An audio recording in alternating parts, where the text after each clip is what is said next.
የግብርና ቴክኖሎጂዎችን ለማስፋት የተለያዩ ስራዎች እየተከናወኑ ቢሆንም የውጭ ምንዛሬ ችግርና የአርሶ አደሩ የቴክኖሎጂ ፍላጎት መጨመር በበቂ ሁኔታ ማድረስ እንዳልችል አድርገውኛል ብሏል የግብርና ሚኒስቴር።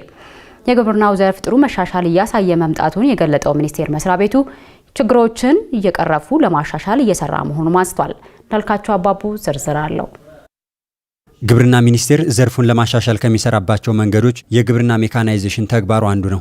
በተለይም አርሶ አደሩ ትላንት ከሚሰራበት መንገድ የተላቀቀ አይደለም ለሚለው ቅሬታ የተሻለ ምላሽ በሚሰጥ መልኩ በበርካታ የግብርና ዘርፎች ለማዘመን እየተሰራ እንደሚገኝ በሚኒስቴር መስሪያ ቤቱ የግብርና ሜካናይዜሽን መሪ ስራ አስፈጻሚው በረከት ፎርሲዶ ገልጠዋል።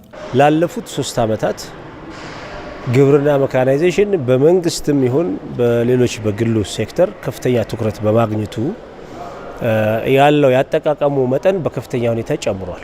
ለዚህም እንደ ማሳያ የምንጠቀመው አንደኛ መሬት ዝግጅት ቴክኖሎጂዎችን ብንመለከት ትራክተር፣ የኮምባይን ሃርቨስተር፣ አነስተኛ መውቂያዎች አሉ። ቁጥራቸው ቀደም ሲል ከነበረበት በ2 እና በ3 እጥፍ የጨመረበት ሁኔታ አለ።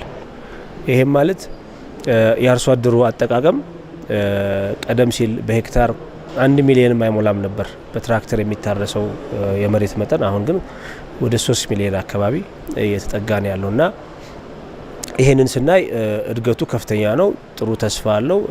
ይሄ ደግሞ እየጨመረ የሚሄድ ነው። እንዲሁም ማቀነባበሪያዎችም እየተስፋፉ ነው ያሉት። የመኖ ልማት ቴክኖሎጂዎችም በብዛት እየገቡ ነው ያሉት። አገር ውስጥም የሚመረቱት ቁጥራቸው ጨምሯል። ዘርፉን ለማዘመን በሚደረገው ጥረት በርካታ ችግሮች ፈታኝ መሆናቸውንም በሚኒስቴር መስሪያ ቤቱ የግብርና ሜካናይዜሽን መሪ ስራ አስፈጻሚው በረከት ፎርሲዶ ገልጠዋል።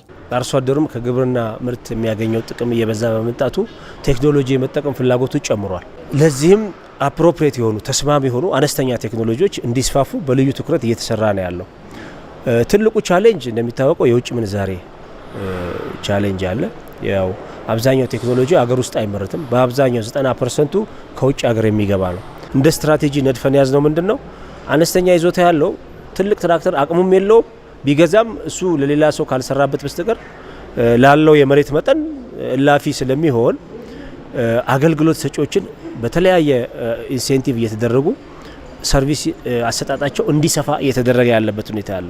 ችግሮቹን ፈቶ እቅዱን ማሳካት ይቻል ዘንድ በመፍትሄነት የተወሰዱ ማሻሻያዎች መኖራቸውንም አቶ በረከት አንስተዋል። የግብርና ሜካናይዜሽን ቴክኖሎጂዎች ወደ ሀገር ውስጥ ሲገቡም ሆነ በሀገር ውስጥ ሲመረቱ ጥራታቸውን ጠብቀው ወደ ተጠቃሚው እንዲደርሱ የስታንዳርድ ደረጃ አውጥተናል።